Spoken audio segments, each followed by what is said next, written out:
नमस्कार साथियों, मैं हूं गोवर्धन दास और आज आपके लिए लेकर आया हूं असम तेजपुर के अंदर एक अग्निगढ़ किला है जो कि असम में शोणितपुर ज़िले के अंदर तेजपुर नामक जगह पर है। अग्निगढ़ के बारे में मैं आपको पूरी कहानी बताता हूं कि अग्निगढ़, जैसे आप ये देख सकते हैं कि शहर से सबसे ऊंची टीले पर ये अग्निगढ़ है। माना जाता है कि इसके चारों ओर आग की लपटें निकलती थी और जिससे कि इस किले के अंदर कोई भी जा नहीं सकता था। ये आप द्वारपाल देख सकते हैं। ये द्वारपाल मूलतः ये माना जाता था कि भगवान शंकर इसकी रक्षा करते हैं। ठीक है, जैसे आप ये अग्निगढ़ देख सकते हैं, ये लिखा हुआ है यहाँ पर अग्निगढ़, और ये वाला ऐसे रास्ता है। ठीक है, तो अब हम लेके चलते हैं आपको अग्निगढ़ के अंदर कि अग्निगढ़ में है क्या क्या। अग्निगढ़ में एंट्री करते हैं। तो हमारे साथ है हमारे केंद्रीय विद्यालय लोकरा के इतिहास के व्याख्याता श्री आनंद जी। आनंद जी नमस्कार। नमस्कार। हाँ जी, तो यहाँ पर पहले टिकट मिलता है जी। 30 रुपीज़ पर हेड। अच्छा अच्छा उसके बाद में यहीं पर पास में ही हमने देखा जी यहाँ पर डीसी रेजिडेंस भी, जो SP superintendent of police Tezpur है उसका रेजिडेंस भी यहीं है। बहुत ही रॉयल जगह है जी और सिविल लाइन्स भी यहीं है। सारे जुडिशल ऑफिसर्स वगैरह भी यहीं रहते हैं। जी। तो तेजपुर का एक सबसे इम्पोर्टेंट प्लेसेस में से एक है ये, हिस्टोरिकल पॉइंट ऑफ व्यू से जी। और एडमिनिस्ट्रेटिव पॉइंट ऑफ व्यू से भी। अग्निगढ़ के बारे में दोस्तों मैं आपको ये कहानी बताता हूँ। पौराणिक कहानी है। श्री कृष्ण भगवान के पोते का नाम था अनिरुद्ध और बाणासुर की बेटी का नाम था उषा।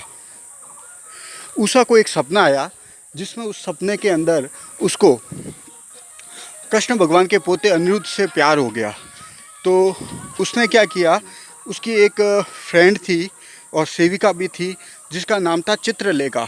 तो आप असम तेजपुर में आएंगे तो चित्रलेखा नामक एक उद्यान भी आप देखेंगे। चित्रलेखा के पास बहुत सारी आसुरी शक्तियाँ भी थी माना जाता है। तो जब उषा ने अपनी फ्रेंड को, चित्रलेखा को बताया कि मुझे एक व्यक्ति से प्यार हो गया है और वो ऐसा ऐसा दिखाई देता है, तो चित्रलेखा ने उसका चित्र बनाया और उसको चमत्कारी शक्तियों से पता लगाया कि ये कौन है। तो पता लगा कि ये अनिरुद्ध है जो कि श्री कृष्ण भगवान का पोता है। तो चित्रलेखा अनिरुद्ध के महल में गई और अनिरुद्ध को अपनी शक्तियों के द्वारा सीधा उषा के पास ले आई और उस समय अनिरुद्ध सो रहे थे।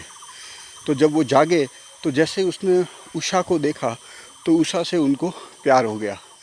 लेकिन बाणासुर को ये बिल्कुल भी पसंद नहीं था कि उसकी बेटी, चूँकि एक राक्षसी थी, उसकी शादी किसी देवता या मानव से हो। इसलिए बाणासुर इसके लिए एग्री नहीं हुआ।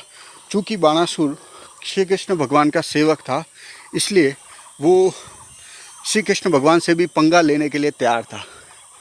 वो ये कहता था कि कोई दिक्कत नहीं है, मेरी अग्निगढ़ की रक्षा है, वो शिवजी भगवान ने वचन दिया है, इसलिए वो ही करेंगे। तो उसने क्या कर दिया कि जब अनिरुद्ध उषा के पास था तो उसे अग्निगढ़ के अंदर ही कैद कर लिया गया। जब श्री कृष्ण भगवान को मालूम पड़ा कि अनिरुद्ध को कैद कर लिया गया है तो वो सेना लेकर तेजपुर आए। तो तेजपुर के अंदर श्री कृष्ण भगवान और बाणासुर की ओर से शिवजी भगवान के मध्य युद्ध हुआ, जिसके अंदर पूरा दोनों ओर से सब सेनाएं मारी गई। केवल शिवजी भगवान और कृष्ण भगवान ही युद्ध करते रहे। तो बीच में ब्रह्मा जी आए तो उनको बताया गया कि देखो, आप बाणासुर का जो साथ दे रहे हो वो गलत दे रहे हो। बाणासुर ने अपने पोते को भी कैद करके रखा हुआ है और आपका भी अपमान किया, आपको द्वारपाल के रूप में उसने स्थापित किया है। फिर उसे शिवजी भगवान ने बाणासुर को बोला कि आपने अपने पोते को कैसे कैद किया, वो भी गलत तरीके से। तो बाणासुर डर गया और शादी के लिए एग्री हो गया। इस प्रकार से उषा और अनिरुद्ध की शादी हो गई।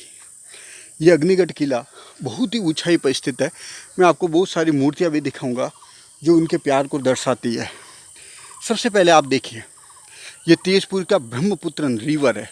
मैं उसके किनारे पे खड़ा हूँ और आप देखिए इतनी शांत तरीके से ब्रह्मपुत्र नदी बह रही है, मन को बहुत ही अच्छा सुकून मिलता है यहाँ पर बैठकर।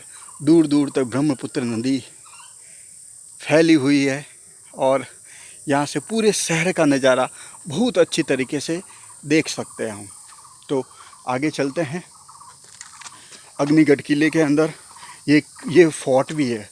क्योंकि यहाँ पर फोर्ट का कोई भी नज़ारा यहाँ पर अभी अवशेष नहीं है, इसलिए आपको इतना तो दिखाई नहीं देगा। लेकिन आपको मैं असम का पूरा ये देखिए भारत सरकार के द्वारा संरक्षित छत्र है। ये देखिए, अब मैं आपको दिखाता हूँ। ये उषा और चित्रलेखा का ये स्टेचू है, जिसमें उषा चित्रलेखा को ये बता रही है कि जो मुझे सपना आया उसमें यह आदमी ऐसा दिखाई दे रहा था, ऐसा दिखाई दे रहा था, ऐसा दिखाई दे रहा था। तो उषा के बताए हुए निर्देश के अनुसार चित्रलेखा उसका चित्र बना रही है। आप देख सकते हैं, ये देखिए, ये चित्र बनाया जा रहा है। तो दोस्तों, अब मैं आपको लेके चलता हूँ। ये पूरा व्यू तो मैंने आपको बताया, अब मैं आपको बताता हूँ पूरा असम का तेजपुर जिला। हम सबसे टॉप पर जा रहे हैं। टॉप पर पूरा का पूरा तेजपुर दिखाई देगा। तेज का मतलब है रक्त और पुर का मतलब है क्षेत्र। रक्त से पूरा ये क्षेत्र लाल हो गया था, इसलिए इसको तेजपुर नाम दिया गया था। पहली बार संसार में भगवान कृष्ण भगवान और विष्णु भगवान की कृष्ण भगवान की और शिवजी भगवान की लड़ाई हुई थी।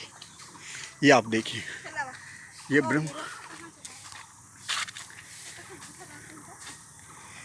ब्रह्मपुत्र, ये तेजपुर पूरा क्षेत्र है। बहुत ऊंचाई से पूरा दिखाई देता है। और ये देखिए कि ये है ब्रह्मपुत्र रिवर। आप दूरी से बहुत अच्छा दिखाई दे सकता है। तो आनंद जी से पूछते हैं कैसा आपको महसूस हो रहा है। बहुत अच्छा लग रहा है ब्रह्मपुत्र रिवर का ये शानदार नज़ारा। मैं पिछले 8 महीने से यहाँ पर रह रहा हूँ। पहली बार मैंने देखा है और ये पहली बार देखने का मौका मुझे गोवर्धन जी के साथ मिला है। ये मेरा सौभाग्य है। तो शानदार जी, काफ़ी अच्छा हमें महसूस हो रहा है, काफ़ी अच्छा दिखाई दे रहा है। तो दोस्तों, यहाँ पर कुछ स्टूडेंट्स भी आए हुए हैं अग्निगढ़ किले को देखने के लिए। उनके बारे में पता करता है कि ये कैसा उनको महसूस हो रहा है। हेलो, हाय। हाँ बेटा, कैसा लग रहा है आपको ये? यहाँ तो बहुत अच्छा लग रहा है। अच्छा, और दूरी से तेजपुर पूरा दिखाई दे रहा है। हाँ। आपका नाम क्या है और कौन सी स्कूल में आप? मेरा नाम चिंकी नायक है और मैं सोनितपुर विद्या निकेतन में पढ़ती हूँ, क्लास 10 में। ये आपके सभी मित्र हैं, फ्रेंड है? आपके सभी फ्रेंड है? हाँ, फ्रेंड है सब। अच्छा, बहुत बढ़िया। तो सबसे मिलके बहुत अच्छा लगा। हाँ, हमें भी अच्छा लगा।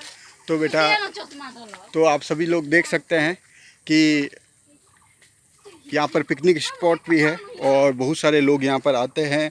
और मैं आपको ये कृष्ण भगवान की और उनकी जो लड़ाई हो रही है वो स्टेचू के रूप में भी स्थापित की गई है यहाँ पर, एक पौराणिक कथाओं को, वो भी मैं आपको दिखाऊंगा।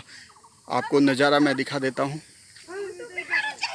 तो दोस्तों, आप ये देख सकते हैं कृष्ण भगवान, ये बाणासुर है और शिवजी भगवान उसकी तरफ से लड़ाई कर रहे हैं और ये कृष्ण भगवान है और ब्रह्मा जी इन दोनों के बीच में आ रहे हैं युद्ध को रोकने के लिए कि रुक जाइए, केवल आप दोनों ही बचे हैं।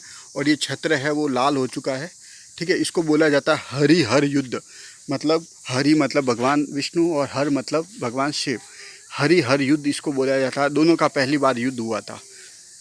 और आमतौर पर दोस्तों, भगवान जो शंकर है वो विष्णु भगवान के भक्त है, वो उनको भगवान के रूप में पूजा करते हैं। लेकिन पहली बार यहाँ पर बाणासुर के कारण युद्ध हुआ था। और नेक्स्ट में मैं आपको लेके चलता हूँ। ये पूरा क्षेत्र आप देख सकते हैं संरक्षित किया जा रहा है गवर्नमेंट के द्वारा। अब मैं आपको लेके चल रहा हूँ जिसमें एक प्रेम गाथा को उन्हें दिखाया। ये बाणासुर है, जो अनिरुद्ध है उनको ये सांप के द्वारा नागपाश में बांध रहा है अग्निगढ़ में। ये देखिए,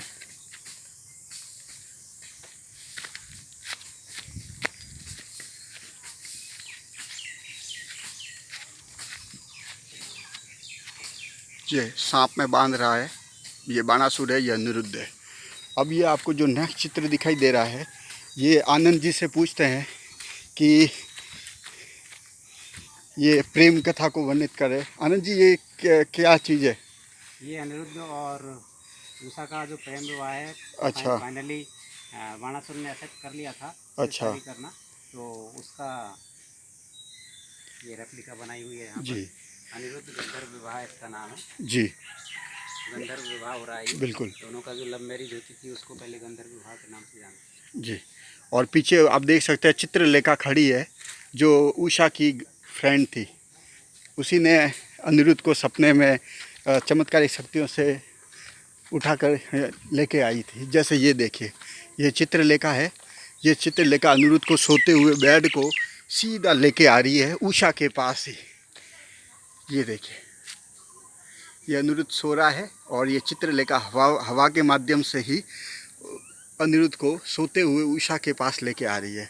Anirudh being spirited away by Chitralekha. आप देख सकते हैं इसको। तो हम आगे की ओर चलते हैं।